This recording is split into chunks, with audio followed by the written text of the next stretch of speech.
everyone. I'm sharing a cut file I made for this layout of my daughter.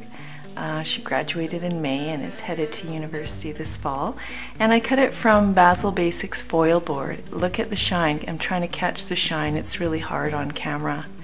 Anyway, I'm going to show you today how I scan and cut this diamond image.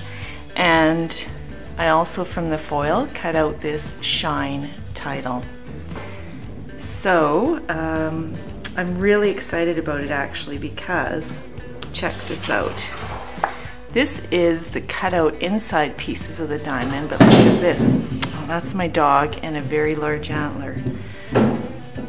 This is the diamond negative, or what do you, outline piece, one entire piece cut from the same foil board. Isn't that gorgeous? I know, I can hardly wait to use it. Okay, so let's get started. I take my ScanNCut mat. It's only for scanning, not for cutting. And I just lift up this cover and slip it inside. Turning on my machine would help. Then I'm simply going to scan and load my mat, and click Scan to Cut Data and click the green button.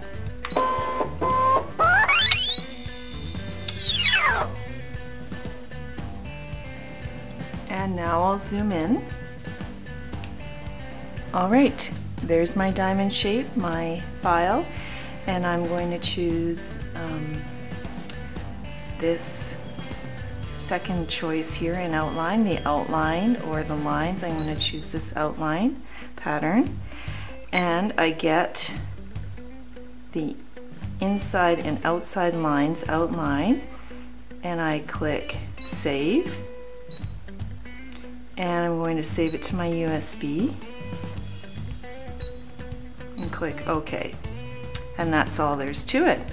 Now I'm going to go back to my patterns and let's find it.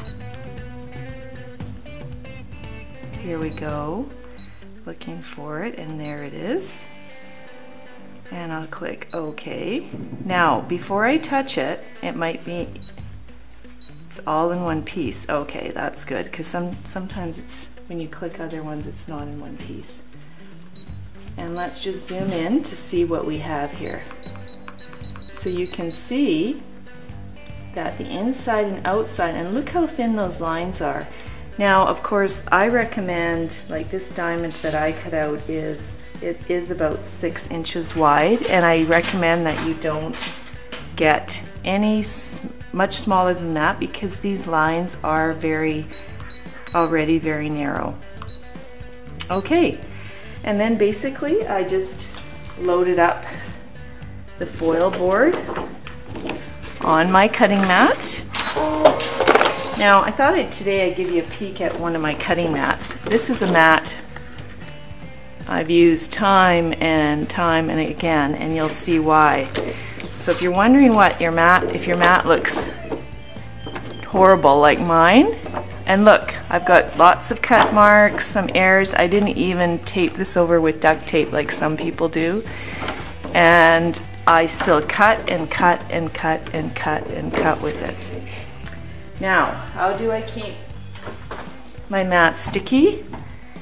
I have this Zig two-way glue.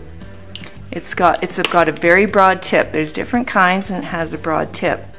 And I haven't done this to this mat in a very long time, but basically I lay it flat, and then from one end to the other, I just put on the Zig glue, and it comes out blue. Let's see if I can get some on here. Comes out blue, and it then dries clear. You have to leave it to dry. I dried mine for at least an hour. I did not want it tacky. Now, once it just a minute, sorry, my dog. Once it dries, and it could be a little tacky, you want to take a piece of paper, just a scrap piece of paper, what I do to lose the tack is I don't stick it down too much, and I just kind of stick it down and lift it up a few times just to get away that initial strong tackiness. All right, so you can see I cut out my diamond from the foil board and I cut out the shine. Now look at the E. The E didn't cut so well, but you know what? It's probably because my mat is so horrible. Since then I've got a new mat. And so I cut out another E in another spot and it was totally fine. So there's probably something on my mat. I will probably have to say goodbye to that mat, but whatever. That's the way it goes. And then I was left with this and the inside pieces.